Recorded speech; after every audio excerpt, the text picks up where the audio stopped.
If we move on to talking about property and shares when using debt, I think we've just sort of probably covered off most of the share market application, because you can obviously gear into the share market, you can take some equity out, you can use these geared funds. I guess the major difference really with property is the banks are more friendly with it, and you can actually, in some situations, gear up over 100%, meaning you could buy a property potentially under 100% debt funded if you had equity in another property. So do you want to touch a little bit on that, Billy, like a bit of the differences there between the gearing in property versus shares?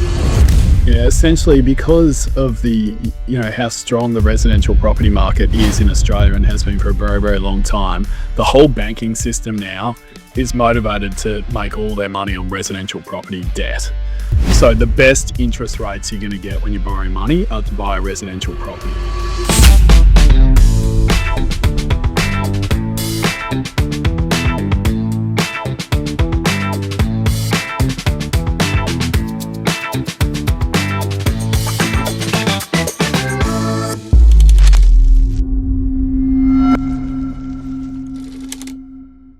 Welcome back to the Winners Playbook. Josh here with Billy. Today we're going to be talking about gearing, which is using debt on purpose to try grow your wealth faster. What gearing basically is in plain English, how it works with property and shares, how to set loan to value ratios and buffers, and when a debt recycling strategy may make sense. We'll also touch on gearing inside self-managed super funds, so you know the basics before you go any further. If you want the upside without turning your life into stress, this one will help. And before we dive in, Billy, obviously we've had a lot going on this week, but what's the latest on your end, mate? Yeah, huge week, Josh. We had Melbourne Cup on Tuesday. And I was at Oaks Day with a bunch of advisors and so on at Flemington yesterday. So yeah, it's been hard to get real work done this week. And then obviously we've got massive news for the business, which happened on Wednesday afternoon. Yeah, we got our new office, didn't we? We went in, we also cracked a whiskey just to christen it in a little bit. We went down and we had a whiskey in the new office, which was which is really exciting. Yeah, lots of work that's gone into that. How'd you actually go on the horses? Did you pick a winner on, when was it? It was Melbourne Cup was Tuesday, wasn't it? Yeah, I had my father-in-law over. He was helping me do some things outside. And I tell you what, he gets this tip from this old guy in his 60s every year. And the guy has picked the winner of the Melbourne Cup now for 2 years straight. I didn't put any money on it. And I think he had 50 on for the win and 50 on each way, but I think I'll have to get on it next year because this guy, his name's Rodney, and Rodney's got the he's got the hot tips. He's got the hot tips. But how'd you go, Billy? Did you have any luck or? Yeah, I thought so. Yeah, I haven't been in Flemington for a very long time, but I thought I'll warm up. So I put some bets on Tuesday, and doubled my initial investment, and then so I went in. It's funny, been looking at markets, every day for 20 years. You still fall into those traps. Like you got confidence, and so I'm going all right here. I'll try the same sort of strategy. Did that yesterday, didn't work out, so I think I gave back my profit and ended up about square for the week, which isn't too bad, I guess. Neutral. No, it's not the worst. Not the worst way to come out of it. No, other than that, today's actually Leon's birthday, so he turns 1 today, which is exciting. So massive. We were supposed to have have everyone over tomorrow for a celebration, but then my wife's actually come down really sick, so now we've had to shift the birthday celebrations to next week. Not that he's going to know at this point in time, but I think we'll just do something a little bit quiet today or tomorrow, and then have more of the celebrations next week, which will be nice and fun. But today's topic, obviously an interesting one, talking about gearing, something that we do a lot with in various ways with our clients, because there's a lot of different ways you can actually approach gearing. But if we just start to begin, Billy, talking about what is gearing, and we'll take it from there and start talking through it all. What is it? Yeah, it's just borrowing to invest. It's just investing using borrowed money. It's pretty simple. Why do you do it? Well, you get leveraged exposure to your investments. So let's say you've got 50 grand in savings that you want to invest. Well, you could borrow 50 grand. Now you've got 100 grand to invest. If that asset performs well, then obviously you'll be pretty far ahead. The other main thing is the way our tax system works in Australia. When you borrow to invest, all the costs associated with that are tax deductible. So the interest cost on the loan is the main one, but any other costs of borrowing. And so that applies to the stock market, but also to real estate. Yeah, so that's sort of the two main reasons that you would Yeah. do do this strategy. It can magnify the upside. Markets are going well and you've got leverage there, then you'll benefit from that. But obviously when markets fall, or if you bought a property, if it falls in value, then the downside is magnified as well. Yeah, and I think most people generally think of gearing with property because of, negative gearing. Everyone usually uses that terminology and throws it around. But yeah, like you said, gearing is just basically borrowing to invest, which probably more commonly would be done through property because it's an easier way to actually leverage and borrow. But then, yeah, negative gearing pretty much just means you are borrowing to invest, and the income from the asset that you've purchased is actually lower than all of the expenses associated with the property, including the loan and maintenance and so on and so forth. Or then there's positive gearing, which people weirdly don't like in Australia, which is so bizarre because positively geared property means the property is actually making you money, or you're making money on your investment. The income from your investments is higher than the expenses, which is a positively geared scenario. But then you got to pay a little bit of tax on the actual profit itself, and people don't like paying taxes. But would you rather pay a little bit of tax or lose 10 or 15 grand a year on your property, even after it's been you're getting a tax deduction from the ATO? So that's talking a little bit about property in itself. But I guess there's a lot of different ways that you can actually gear. So the main ones being through property first and foremost, and then probably not so much you can gear into the share market. Do you want to talk a little bit about your experience there, Billy, and what you've seen over the years around gearing in the share market, and even maybe reflect on the financial crisis when I know you were an advisor back then and I weren't, and I think you'd seen a lot of people using some highly geared margin loan type setups, and it all sort of blew up back then, didn't it? Yeah, so everyone got really excited before the GFC. Markets were just so strong, right? Like the economy was strong, markets were strong, everyone got excited. They wanted to benefit from all the growth that was happening. So a lot of people borrowed to invest in the stock market back then. And you could use a margin loan. So a margin loan is basically just a loan that is secured against your share portfolio. So they go, okay, you've got 100 grand in stocks. We'll loan you 100 grand and we'll hold those shares as security. That allows you to go invest another 100 grand. The interest rates on those loans were pretty sharp and they became really popular. Then the GFC hit, stock market fell, 50%. And the way those margin loans work is because you've used your share portfolio as security for the debt. If the value of your shares fall, the bank can call in a chunk of the loan, right? It's called a margin call. And when the share market falls 50%, they're basically calling in the whole loan. And at the same time, your shares have fallen 50% in value. So you could go from, I saw clients that had $1 million in shares with a $600,000 margin loan on it. And then if they just did nothing through that GFC, they ended up with zero.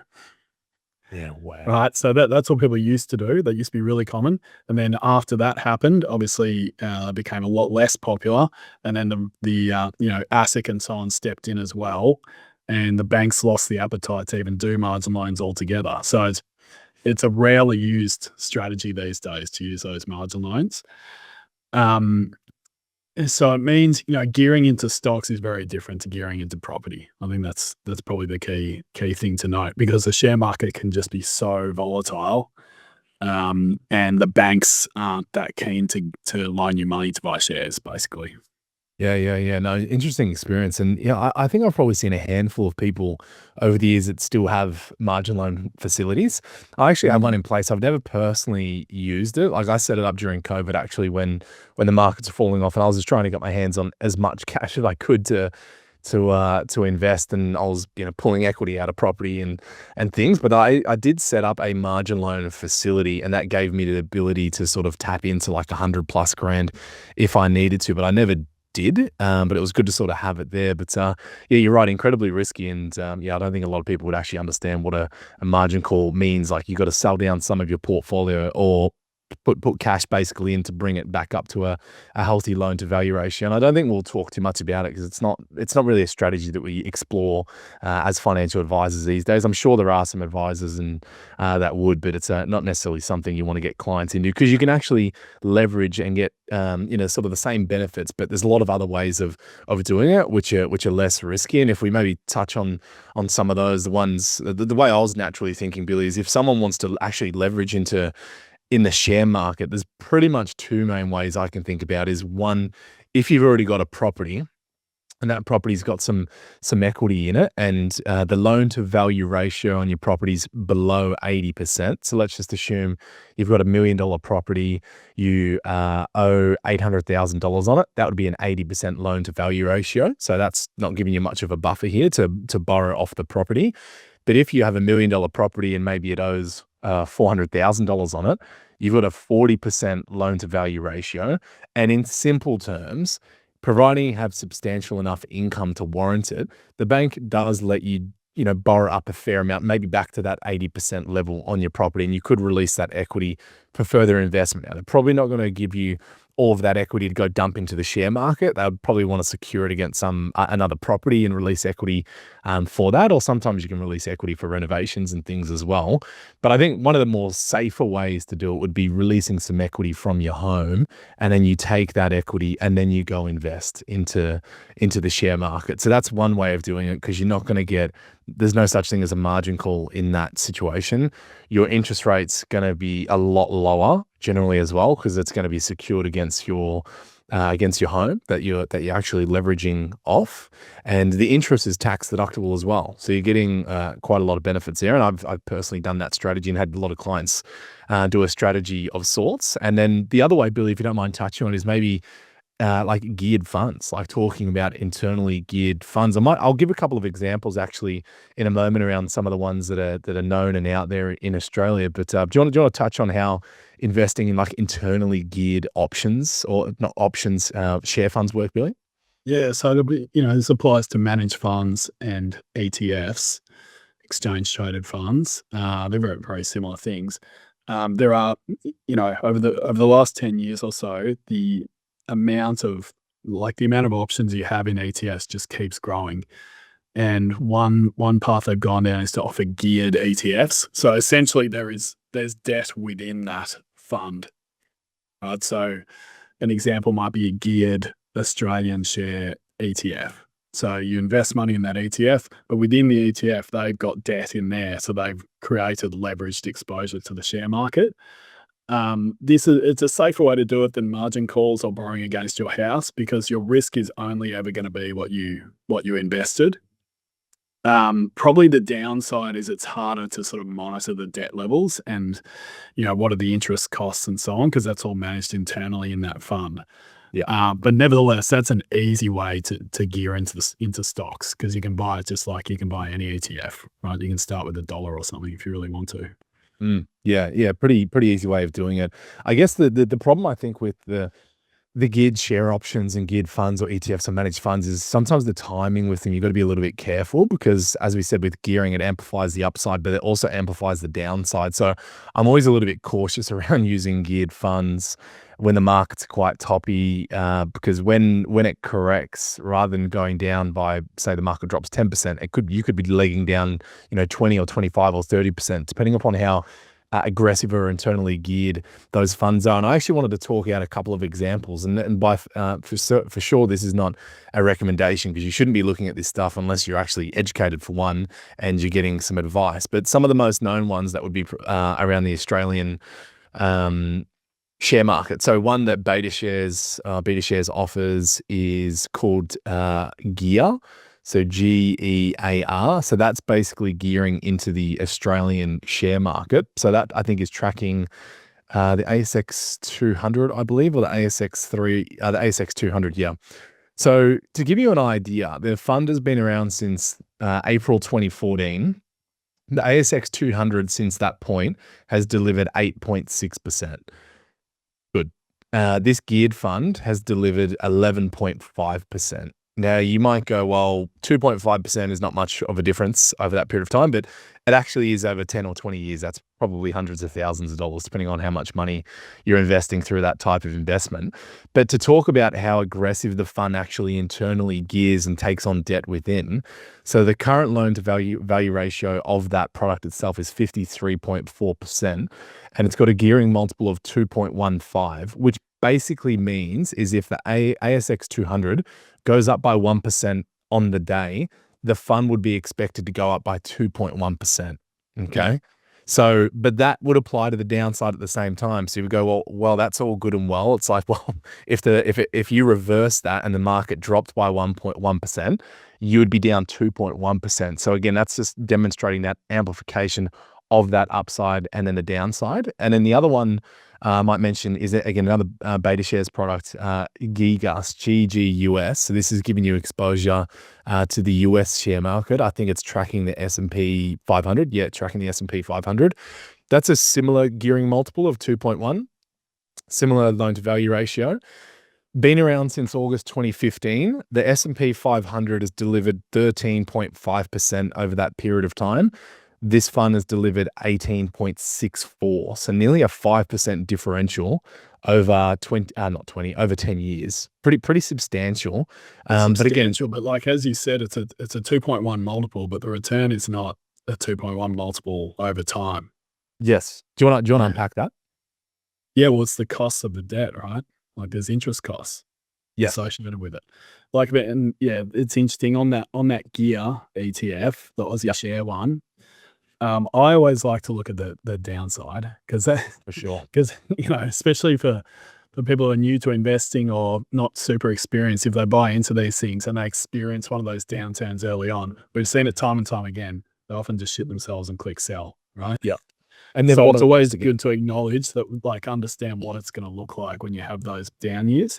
If I look at the start of COVID, that's the most recent example. Yeah. That Aussie geared fund. If you bought it at the start of 2020, so 1st of January 2020, COVID hits, share market, as we know, fell 30% in 5 weeks. Mm-hmm. If you click sell on the 23rd of March, you'd be down 62%. Yes. In 3 months, right? And the share market was only down 31. But if you rode that wave and held on to it, you're way back into profit territory within, a year or so. Yeah. So it can be pretty aggressive price swings. Yeah, you got to be really careful using the internally geared funds. And it's not something we use a great deal of time, but for the right clients, there are good options. Something I've been doing a little bit lately with some younger clients is putting it in the portfolio, but at not these particular funds though, but putting them in the portfolio at a very small percentage, and then knowing that when the markets drop, because it will happen at some point in time, then maybe we look pushing harder into the geared options at that point and trying to be a bit strategic around it. Like in the past, I don't have any exposure to this fund anymore, but there was one I was using when the tech sector over in the US got punished a few years ago when interest rates were rising, which was called LNAS, LNAS. Now, this is 100% not a recommendation for anyone because it's an aggressive product. And I remember we were speaking about it a fair bit, Billy, when it was happening. And it's only been around since 2020 as well, so it hasn't been around forever. But this fund basically gears at approximately 275%. So even a hell of a lot more aggressive than the funds that we were just talking about. Fortunately, I got in at a real low point and then it doubled really quickly and more. And then I got out, and that's, it was never going to be a long-term sort of play because the market started coming off and it aggressively fell after it. But look, for the right people with the right experience, the right people around them, they can be used and can really, push you ahead, but definitely not for your average everyday investor. And if we move on to talking about property and shares when using debt, I think we've just sort of probably covered off most of the share market application, because you can obviously gear into the share market. You can take some equity out.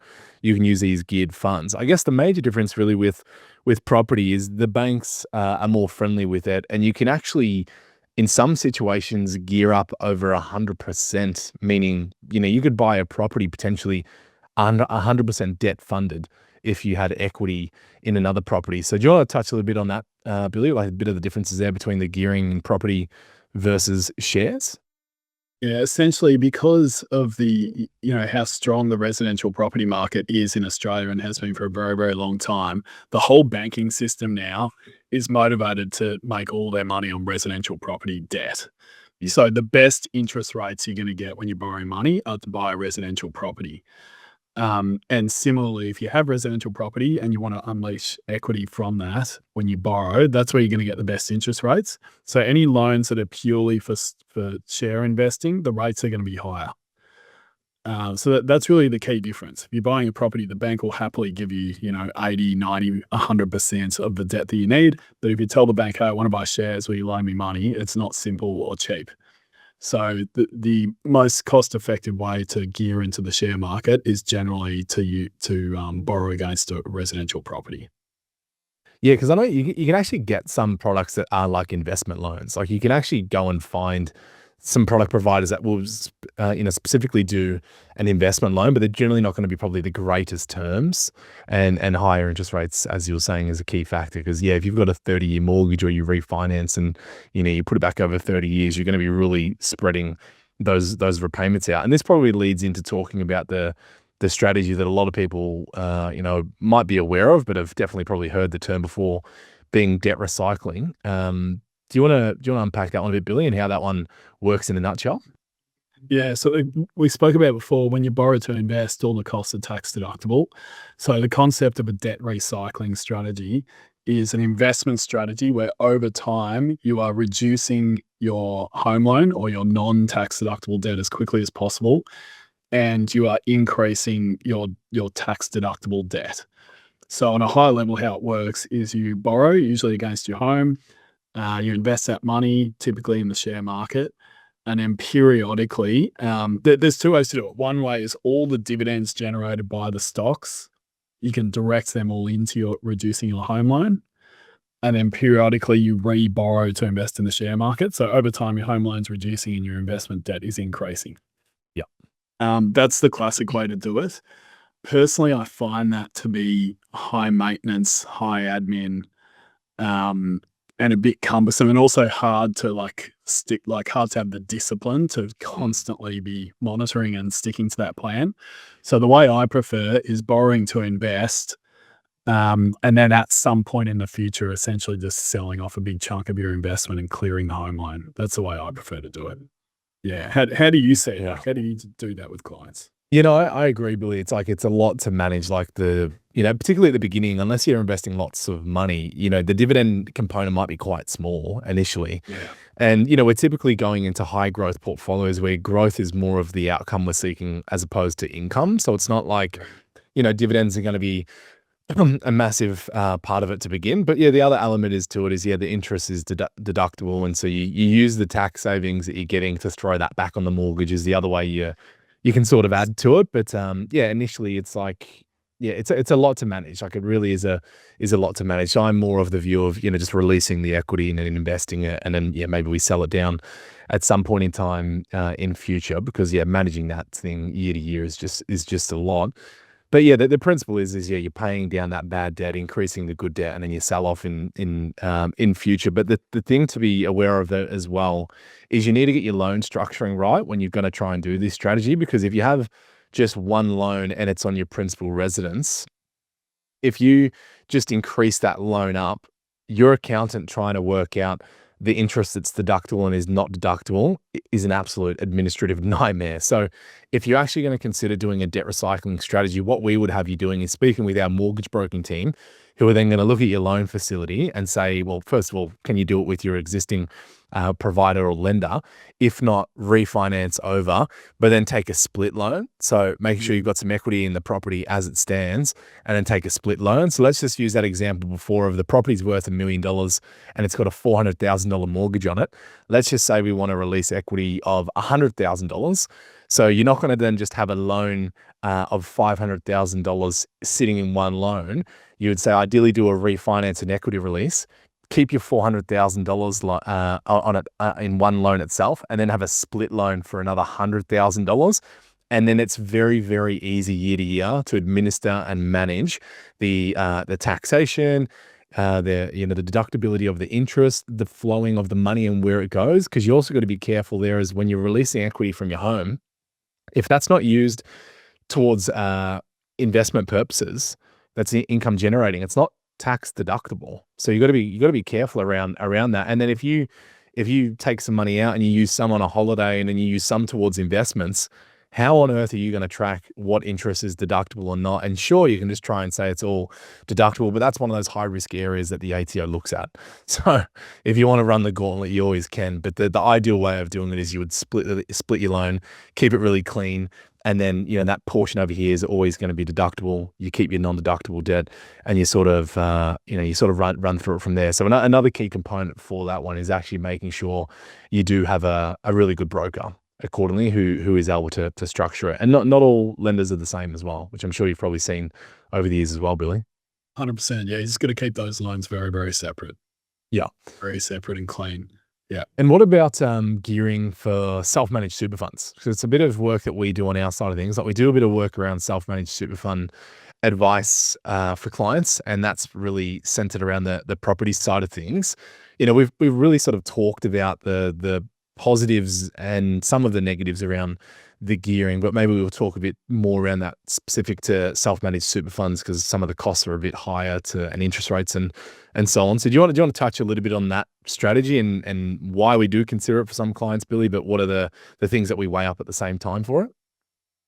Yeah, gearing in SMSFs, it's primarily for property. The rules and the legislation are pretty tricky to navigate. You can't, for example, you can't just buy a property in your super fund and then use equity buy another one, use equity buy another one. You can't do that stuff.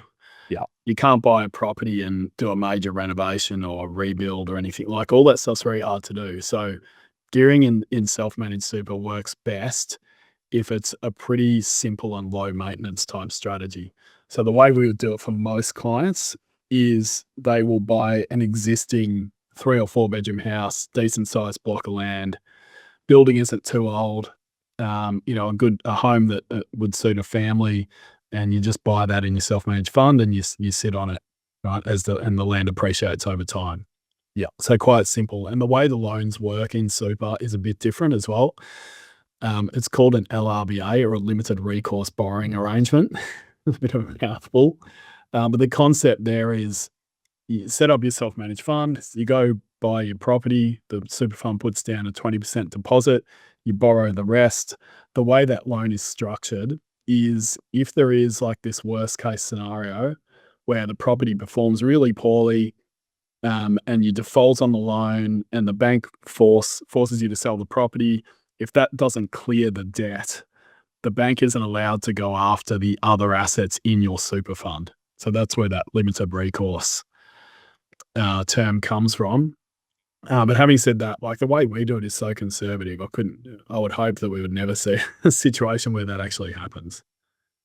Yeah, because that's where we've seen people do it wrong, in my opinion, is they have a really low super balance and then they leverage hard into a property and then they don't have much of a buffer left over in their fund. Correct. Yeah. I've seen countless scenarios of people that have come through to me that should never have went into a self-managed super fund to begin with, like $100,000 of super, not sophisticated, don't know what they're doing, they're low income, jobs aren't steady, and then they end up buying some crappy apartment somewhere that has never grown ever and will probably sell for a loss at some point in time in future. So I think we've all seen those. But yeah, look, can be a good strategy, but you are going to face a higher interest rate on those loans because a lot of banks backed out of those a few years ago. So there's not as many providers or lenders to work with in the SMSF lending space. So I think, an interest rate on an investment property these days, I think you're getting, high 5s, maybe low 6s in general terms is what you're going to be looking at. But for SMSF lending, you're probably looking at low 6.5, 6.5, somewhere around that. So that is something you do have to weigh up, is the extra interest costs, the other costs of running the fund year to year, because you need an accountant to administer it and needs to be audited at the same time. So yeah, that's where you really want to get your ducks in a row and make sure you're buying a good asset, because if you buy a crappy asset and it underperforms, that could actually put you in a worse position than if you had just stayed in your regular super fund in a high growth option or whatever it may be. So they're certainly not for everyone, but they can be a really good option for the right people. And we were just doing some training with the team the other week on it, Billy, like just talking with some of the younger advisors around like when is a self-managed super fund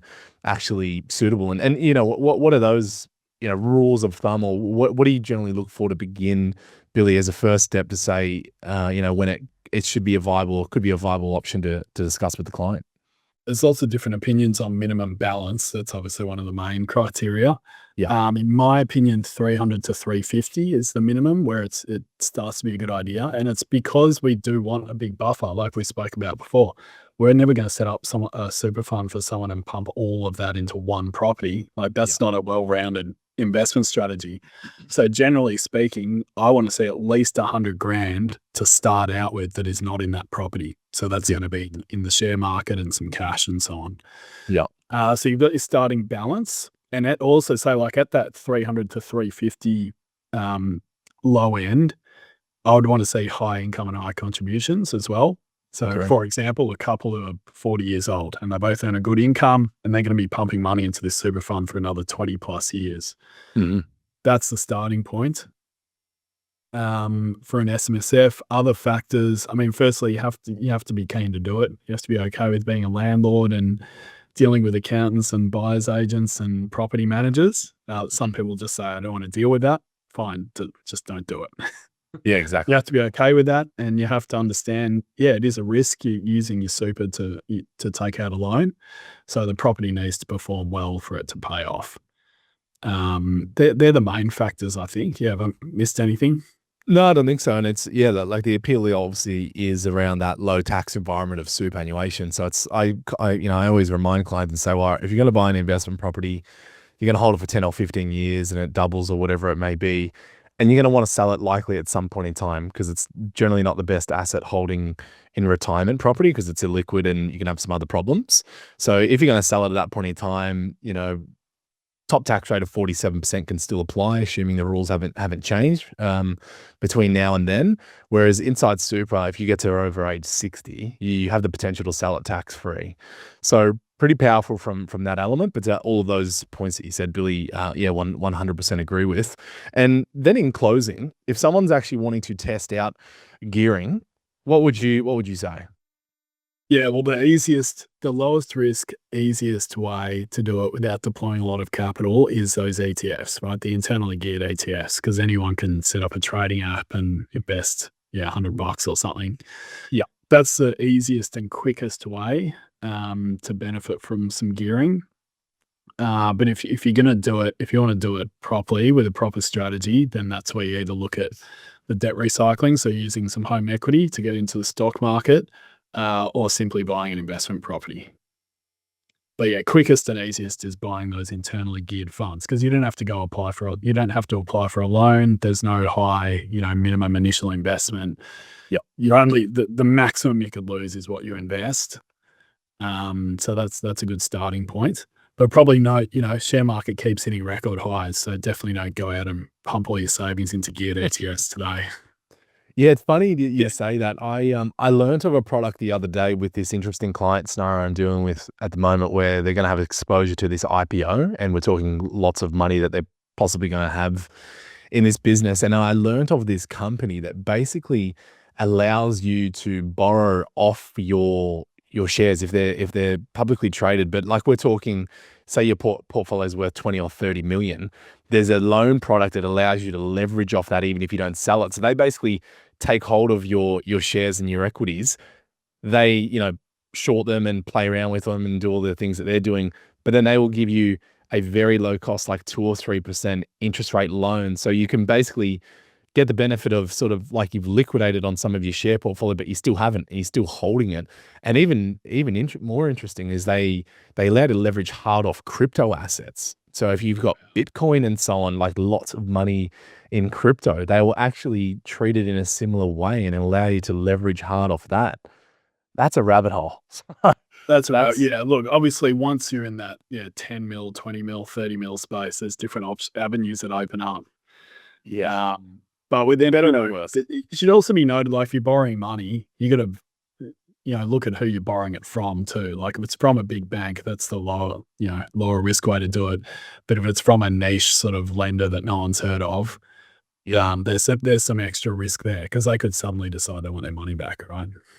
Yeah, there's some scary ones out there when you're paying really high rates of interest as well. So you gotta really look out for that. But the only part I was gonna add in there at the end is just first and foremost, like we always say, before you're gonna make any of your next moves, like you just got to get educated, get the right people around you, and actually make a plan. Like actually have a plan. Don't just start doing things and buying geared funds just because you heard it on the podcast. Like actually educate yourself.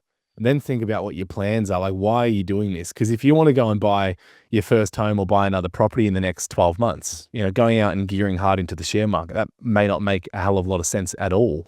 And if you can't figure out how to make your own plans, that's where you consider working with a financial advisor who can actually give you some of that input to help you figure out and get clarity before you dive in and start making those moves. Because I always tell clients, like generally we can't help fix things that have happened in the past once they're done. They're done at that point in time, but we can have a massive impact for how your future ultimately looks. But if you go out and make a huge amount of mistakes or you buy the wrong assets and in the wrong names or structures, sometimes you can't unwind that without paying lots of expenses and taxes and stamp duties and so on. So always just think about what you want in life and what your goals are before you make whatever those moves are going to be. So we'll wrap it up there, Billy. Any plans weekend-wise or quiet one? Well, my wife's a nurse. She's in the hospital all weekend working, so I'm just single parenting, which is always rough when you look at the forecast and you see maximum 14 degrees, 20 mils of rain with 2 little boys. Like, what am I going to do with them? I don't know. What do you do? I haven't hit that stage yet. I've only got the one. So what's your plan of attack for the day when you see that? Everyone goes to the shopping center, which sucks, and you're in the. But sometimes I cave and I take them to Time Zone. Yeah, right. But you can't spend all day there because it just rots their brains and you'll be hundreds of dollars out of pocket. So that buys you an hour or two. You're back at home watching a movie or something. Yeah, that's probably pretty safe. But it's gonna be pretty ordinary weather. So I think I'll just do some things around the house. Got a few little bits and pieces we're still doing up outside, and then a pretty quiet one with the wife being sick. But anyways, another good podcast. We'll call it a day. And everyone that is listening, please give us 5 stars on Spotify and Apple if you're getting value out of what we're speaking about. As always, leave any feedback, reviews. Feel free to reach out if you do want to chat about your personal situation. And until next week, we'll see you on the Winners Playbook. And enjoy your weekend, Billy. Thanks, Josh. You too. Disclaimer. The information contained in this podcast is general in nature and does not take into account your personal circumstances. Please head to the show notes if you wish to book in a free 15-minute call to discuss your personal situation.